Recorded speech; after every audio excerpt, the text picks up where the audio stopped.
पूर्व मंत्री सज्जन सिंह वर्मा ने बयान दिया कि सुप्रीम कोर्ट में ओबीसी वर्ग का पक्ष ईमानदारी और संवैधानिक मूल्यों के आधार पर रखें। अगर मध्य प्रदेश की भाजपा सरकारों ने ओबीसी के साथ षड्यंत्र और बेईमानी नहीं होती तो 2019 में तत्कालीन मुख्यमंत्री कमलनाथ सरकार के समय लागू किया गया 27% ओबीसी आरक्षण का लाभ अब तक लाखों ओबीसी अभ्यर्थियों को मिल चुका होता। मध्य प्रदेश की भाजपा सरकार की मंशा पर इसलिए बहुत स्पष्ट सवाल उठते हैं क्योंकि 27% ओबीसी आरक्षण पर ना तो सुप्रीम कोर्ट ने और न ही हाई कोर्ट ने अब तक कोई रोक लगाई थी। सरकार ने अपनी तरफ से मनमाने ढंग से पिछले वर्ष से ओबीसी 27% आरक्षण से वंचित किया। सरकार के वकील ने हाई कोर्ट को अपनी तरफ से ये सुझाव भी दिया था कि 13% ओबीसी के लिए आरक्षित पद होल्ड पर रख लिए जाएं, 14% के हिसाब से आरक्षण दिया जाए। इससे भी स्पष्ट होता है कि भाजपा सरकार ने खुद ही आरक्षण होल्ड करने का सुझाव दिया था। भाजपा सरकार ने असंवैधानिक रूप से इस कानून द्वारा दिए गए 27% ओबीसी आरक्षण को रोक रखा है। मुख्यमंत्री कमलनाथ जी के द्वारा लागू किया गया था पिछड़ा वर्ग के लिए, लेकिन पहले हाई कोर्ट और अब सुप्रीम कोर्ट पहुंच चुकी है। देखिए, भारतीय जनता पार्टी से बड़ी ढोंग करने वाली पार्टी इस देश और दुनिया में दूसरी नहीं। कमलनाथ जी मुख्यमंत्री थे उस समय, उन्होंने विधानसभा में हमारे पिछड़े वर्ग के भाई बहनों को 27% आरक्षण मिले, इसका बिल पास किया, सर्वानुमति से बिल पास किया। लेकिन हमारी 1.25 साल में सरकार चली गई, उसके बाद भारतीय जनता पार्टी ढिंढोरा पीटने लग गई कि ये तो हम दिलाना चाहते 27%। अरे आप दिलाना चाहते हो, इतने साल से आपकी सरकार मध्य प्रदेश में, आपने कहाँ इस तरह का बिल पास किया? उल्टे जब इस पे पीआईएल लगी, कुछ लोग कोर्ट में गए, उस समय भारतीय जनता पार्टी ने ढोंग किया कि हमने कई लाख रुपए में वकील तय कर लिया है, करोड़ रुपए में। वो वकील जब तारीख आती थी 27% आरक्षण देने के बारे में, वो वकील उस दिन गायब हो जाते थे। ये घिनौना षड्यंत्र इन लोगों ने रचा।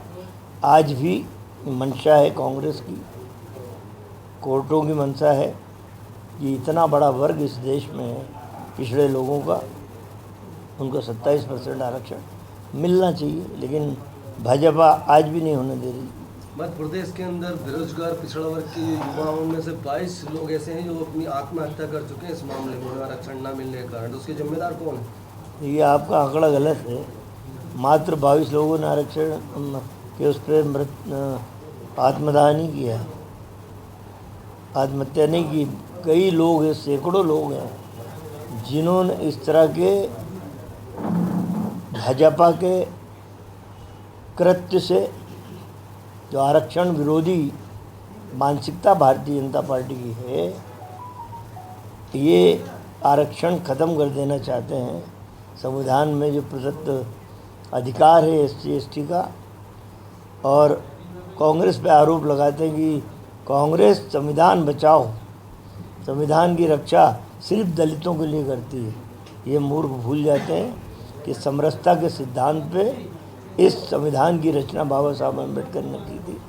हर धर्म, हर जाति, हर वर्ग को अधिकार मिले।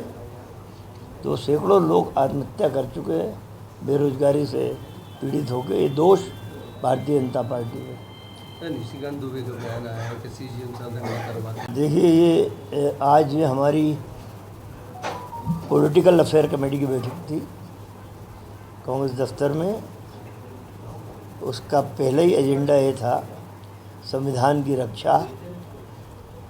घर घर, गांव गांव चल के हर घर में इस बात को पहुंचाओ।